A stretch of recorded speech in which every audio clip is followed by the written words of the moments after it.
Namaste. I'm Bipanchi Hazarika. Namaste. I am Rishika Gupta. I'm from Amit International School, Saket, India. And today we're here to present you on COVID-19 and environment.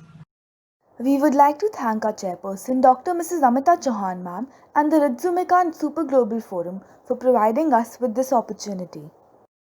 With the onset of the COVID 19 pandemic, the entire world's focus shifted to the newfound crisis at hand.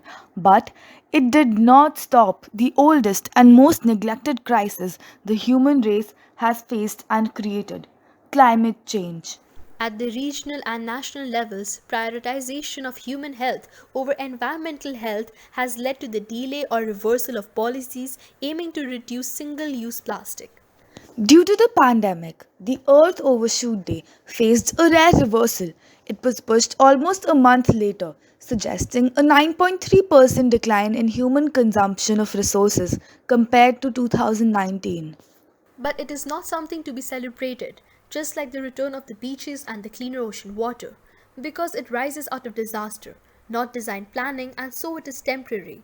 Even at this rate, we need 1.6 Earths to survive as a species. The 2020 Assam Gas and Oil Leak, also known as the Baghjan Gas Leak, is a gas blowout that occurred on the 27th of May in the Tinsukia district of Assam and has still not been controlled. The gas leak affected local agriculture and water bodies. On 5th June, local residents protested for the affected areas to mark the World Environment Day. On 9th June, a massive fire broke out in the oil wells, leading to the mass displacement of hundreds of villagers living in the nearby region in the middle of the COVID 19 pandemic.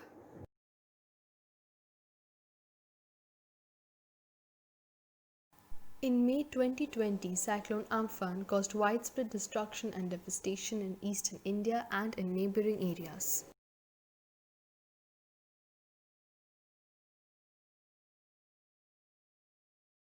Before the cyclone, India had already surpassed 100,000 infections. Some of the districts worst hit by the cyclone in West Bengal had also been listed as red zones because of a high rate of increase in the COVID-19 cases. The challenge was to protect the vulnerable people within emergency shelters from Cyclone Amphan as well as COVID-19.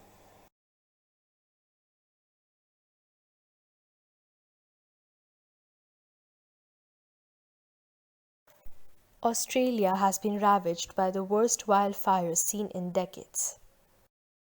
At least 28 people died nationwide, and about half a billion animals have been affected by the fires, with millions likely dead.